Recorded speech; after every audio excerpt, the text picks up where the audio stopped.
Here are the top 5 mistakes that new wholesalers make that kill their deals and that get them out of the business in less than 30 days. Let's dive in.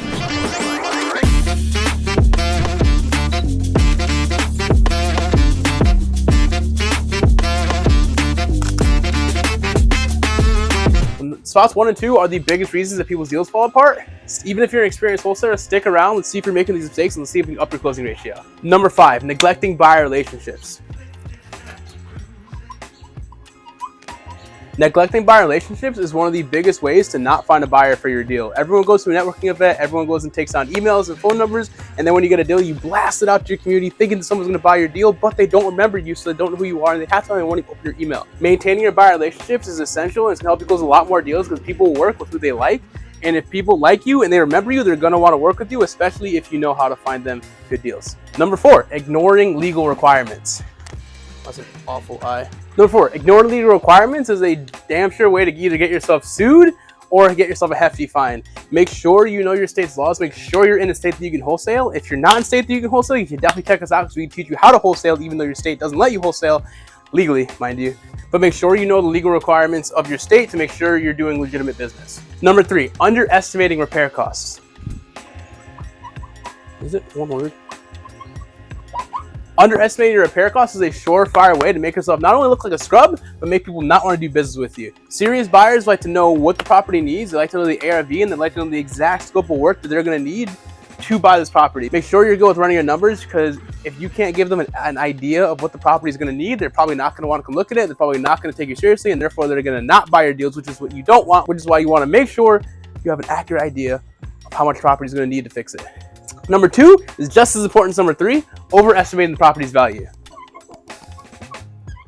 Overestimating the property's value is another surefire way to make sure buyers will take you seriously, make sure they don't want to buy your deals, make sure they don't open your emails, make sure you know how much the property is worth. You can go on Zillow and look at this estimate and get a ballpark of what the property is worth. It's not the best, it's not always accurate, but it's not that far off. Here's an example. You put together your repair cost for the property because you used our free offer calculator and you figured out how to exactly put together the correct offer for the property. Here's an example. You estimated the perfect repair budget for the property because you use our free offer calculator in our community to give you the correct amount the property needs in terms of repairs. But instead of saying it's worth $250, which it is, you said it's worth $300. Now the buyer is looking at the repair costs. Everything else makes sense, but the ARV. The property is actually worth $250, but you're saying it's worth $300.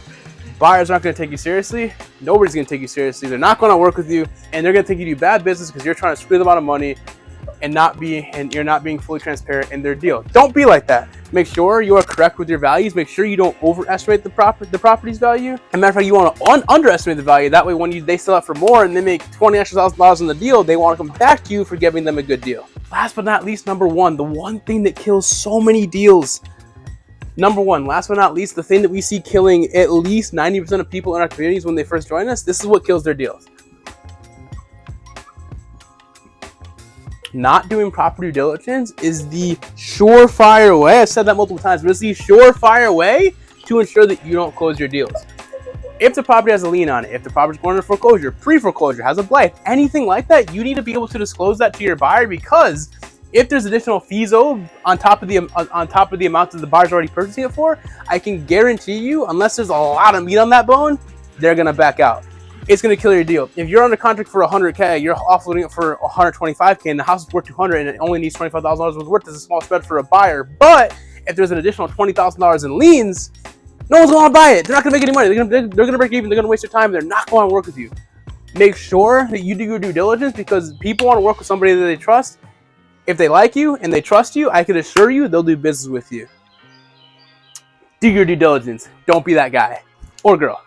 This has been the top 5 things that we see wholesalers doing that kill their deals. If you want an additional 3 things that we see members in our community do, especially when they first join and that's killed their deals in the past, check out our community. It's completely free. We're going to tell you how to not kill your deals and hopefully improve your closing ratio. We make it so simple. There's a free PDF for you to download in the Discord to ensure that you don't make these 5 mistakes, but then you don't make the other 3 mistakes that most people make to ensure that you have the best chance to close as many deals as you possibly can and make over 5 figures your first month. We'll see you there.